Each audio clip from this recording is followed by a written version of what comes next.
अवाम में तो हम कहते हैं जी बड़ी बेदारी है, बड़ा शऊर है, फिर अवाम वोट खरीदा कैसे जाता है?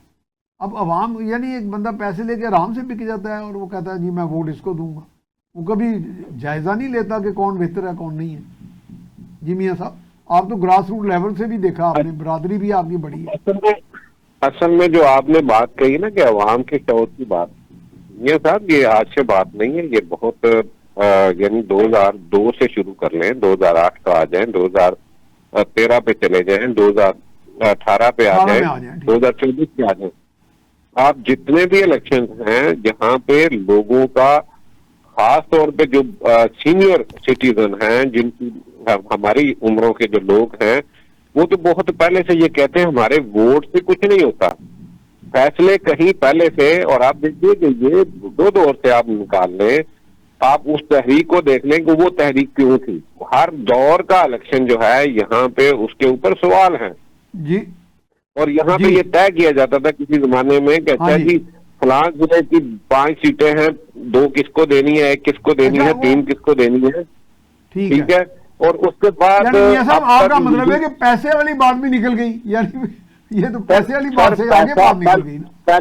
पहले कुछ तय होता था इस तरीके से,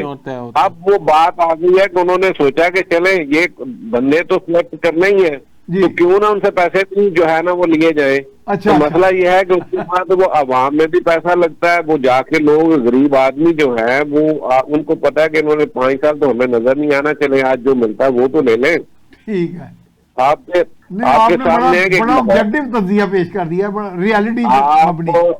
आप देखिए कि लाहौर शहर के अंदर एक बहुत बड़ा इलेक्शन हुआ जब जो अयाज सादक और अलीम खान साहब के दरमियान हुआ था। जी। वो तो उस पार्टी का इलेक्शन था जिसने नारा जो है ना वो बिल्कुल इससे हटके लगाया था, जो इंसाफ की बात की थी, जिसने कहा था कि ये पैसों की, मारूफियत की और इन सारी चीजों से हटके हम इलेक्शन लड़ेंगे। मेरा ख्याल है पाकिस्तान की तारीख के सबसे महंगा वो MNA का इलेक्शन है, यहाँ पे अरबों रुपए खर्च हुए।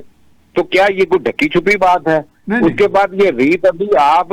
मियां जुवैद लतीफ ने नून लीग के अपने लोगों के लिए जो उसने आज 2024 के इलेक्शन की बात की है, वो क्या किसी से ढकी छुपी है? यानी ये आज आप जो बात कर रहे हैं ना, जो उसमें गिल साहब ने बात की थी, वो गलत बात नहीं है, लेकिन तकलीफ से बात यह है कि अगर वो PTI का बंदा करे तो वो जायज है उनके लिए, नून लीग का बंदा करे तो नून लीग के लिए जायज है, अगर दूसरी पार्टी का बंदा करे तो वो बेजुमीर भी हैं, वो जो बेकाऊ माल भी हैं। हमने सिर्फ उंगली दूसरे की तरफ करनी है, अपने गिरेबान में हमने देखना नहीं, और यही वजह है कि हम ख्वार हो रहे हैं। और आज सियासत इतनी बदनाम हो गई है कि यकीन मानिए कि अब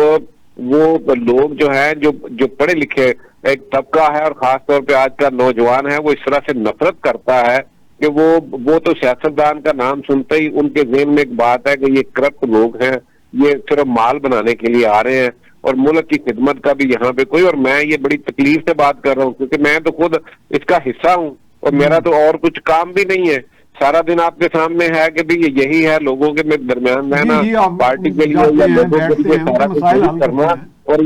ये मैं तकलीफ से बात कर रहा हूँ कि हमें अब वो उस तरह से हमारी वो बात नहीं है, क्योंकि लोग हमें समझते हैं कि हम अपना रोल अदा नहीं कर रहे, और ये बात सच भी है, हम रोल अदा नहीं कर रहे। फिर हम एक अदारे की तरफ उंगलियां करते हैं सारे, भाई हम अपना मिलके क्यों रूल तय नहीं करते, हम आपस में बैठ के अपनी बात करें, हम आपस में बैठ के अपना फैसला करें, जो कि मुल्क हमेशा सियासतदानों ने चलाना होता है। और फिर आप कहते हैं कि फलां अमर के दौर में ये नुकसान हुआ, फलां अमरीत की वजह से ये नुकसान हुआ। अच्छा भी उनको लेके कौन आता है, उनके सामने जाके झुक के कौन उनको सारी खुल के कर रहे हैं, जैसे अक्सर ही आप करते हैं।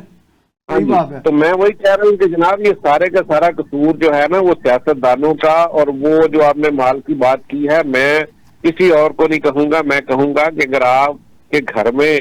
चोर घुस आता है तो आप उसको खुद से हर चीज पकड़ा रहे होते हैं कि यार ये भी ले जाओ भाई, ये भी ले जाओ, तो अब मुझे ये बताएं कि फिर उसके बाद गिरा किस बात का।